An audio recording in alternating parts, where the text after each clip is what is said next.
10th મારું farewell હતું. હવે મારો એક ફ્રેન્ડ હતો ફરહાન કરીને, ગજબ હરામી માણસ. એ કહે ભાઈબંધ તારા કરતાં ક્યાંય બહુ વધારે આરામ કરમાં, અને એનું કોઈથી મનાય તો નહીં જ, એ મને ખબર પડી. 10th ફેરવેલમાં છે ને બધાને એવો વિચાર આવે કે આજે સ્કૂલમાં કંઈક કાંડ કરવો છે આપણે. આવ્યો તો બધાને આવ્યો તો, તમને આવ્યો તો શું કર્યું હતું તમે? આમ તમે વિચાર શું આવ્યો હતો? કર્યું ભલે ગમે એ હોય, વિચાર શું આવ્યો હતો? પાઇપ તોડી નાખ્યા. તમને કાંઈ એવો કાંઈ કુરાફાથી વિચાર આવ્યો હતો? હે અચ્છા કોરોના તો રહેવા. You missed out on life bro. તમને એવો કંઈ વિચાર આવ્યો હતો કે કાંઈ કુરાફાથી વિચાર નહોતો? ભાઈ કઈ સ્કૂલમાં હતા?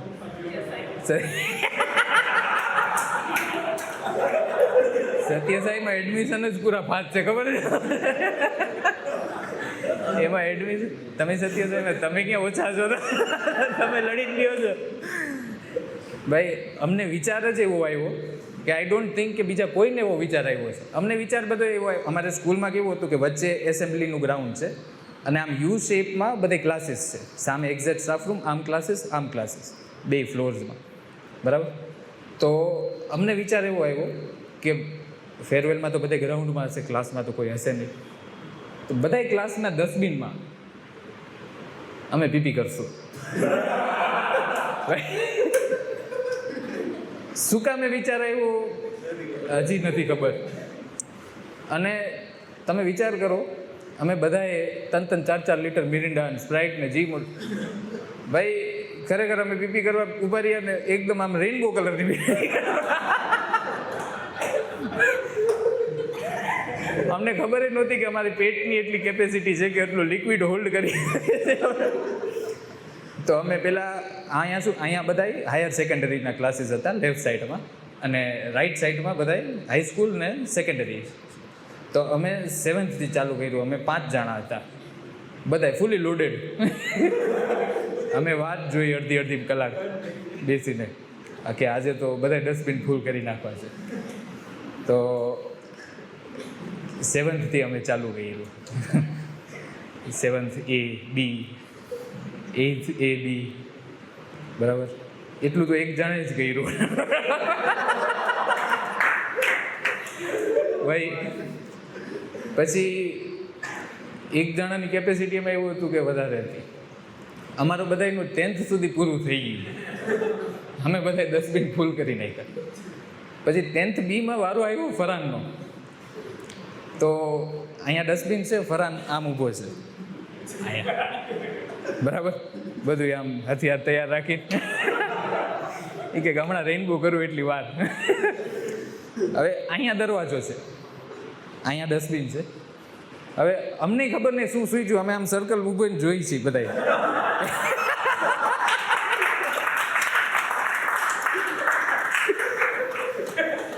અમે બધા જોતા હતા. ફરહાન કે લડાવ જોવું નહીં, પ્રેશર આવે છે.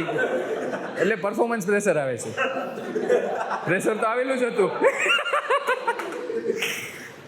ફરહાને ચાલુ કર્યું. અમને ખબર નહીં ભાઈ કે ફરહાનની કેપેસિટી એટલી. અમે બધા ટાઈમર લગાવ્યું. ફરહાન 2 મિનિટ થઈ ગયો. તો કે ભાઈ અભી તો રેનબો ખતમ નહીં હુआ, પાણી આના તો બાકી. તો અમારા એક પીટીના સર હતા. એ સર ખબર નહીં ત્યારે એને શું સૂઈજું, એ બધા ક્લાસરૂમ ચેક કરવા નીકળ્યા તાળા બાળા લાગેલા છે કે નહીં. અમારા તો હથિયાર બધા અનલોડ થઈ ગયા હતા. અમે જોતા હતા ખાલી. તો ફરહાન હજી કરતો હતો ને, ત્યાં પાછળથી સર એને બોલાવ્યો. અમે બધા ભાગી ગયા. ઓલા સર સિરિયસલી ફરહાનને આમ કાઠલો પકડીને લઈ ગયા ને, ભાઈ એને અંદર નાખવાનો ટાઈમ ના દીધો. અને ભાઈ વસ્તુ એ છે કે ફરહાન હજી અનલોડ નહોતો.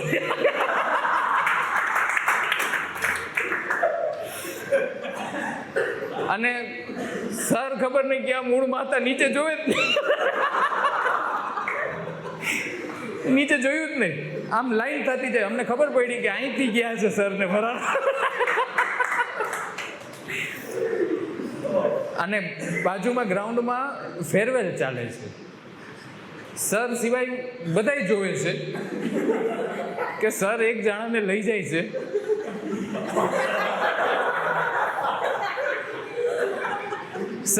કે હેન્ડબેગ કર. ફરાને એક હાથથી પકડેલું, કારણ કે ભાઈ છોકરીઓને આવી ગઈ મને તો એ જ ખબર નથી પડતી કે છોકરીઓના પેન્ટમાં ઝીપ શું કામે હોય. મારા માટે સૌથી મોટો સવાલ એ જ છે.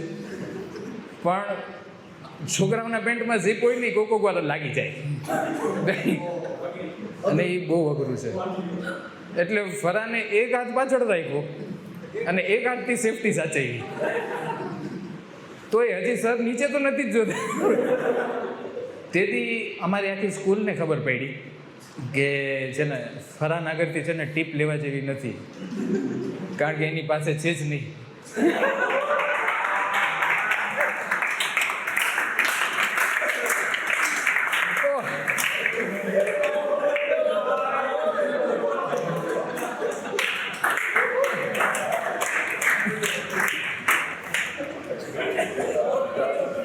આ યુટ્યુબ ઉપર જશે ને 2 કેસ તો ફાઇનલ છે. Oh, Kunal sir, Kunal Kamra is a very good friend of mine. મેં એને આ જોક સંભળાવ્યો ને તો એ કહે કે ભાઈ એક કામ કર, બોલ દે ડાલ દે ફિર તમિલનાડુ આ જાય. મેં કીધું ઓકે સર. આ બધું પૈતું બીજા દિવસે પ્રિન્સિપલે અમને બોલાવ્યા. એ અમને સીસીટીવી કેમેરા દેખાડે છે. મેં કીધું કે સર અમે ગઈકાલે એકબીજાને જોઈ લીધા. સવારમાં ઉઠીને બીજાના લોડા જોવા. એમાં મને રસ નથી, આગળની પ્રોસિજર શું છે એ કરો. ભાઈ પ્રિન્સિપલ મૂંઝાણા. એ કે આ બધા એના બાપા અમને બોલાવીને મારે કેવું શું કે હું કીધું કે આ બધા આમ સર્કલમાં ઊભા રહીને હું અને સ્કૂલનું નામ શું રહેશે. ઓહ, અમને કીધું કે એક કામ કરો, આ ફેરવેલ પછી તમે છે ને 11th-12th તમે કયો નહીં એડમિશન હું તમારું કરાવી દઉં, અહીંયા આવવાનું રહેવા દે. મેં કીધું કે ઓકે સર ડન છે. અમને ઉમે જાજો રસ નહોતો. રસ ના હોય તો જ આવે વિચાર આવે, તે ભણવું હોય એને આવે વિચાર આવે.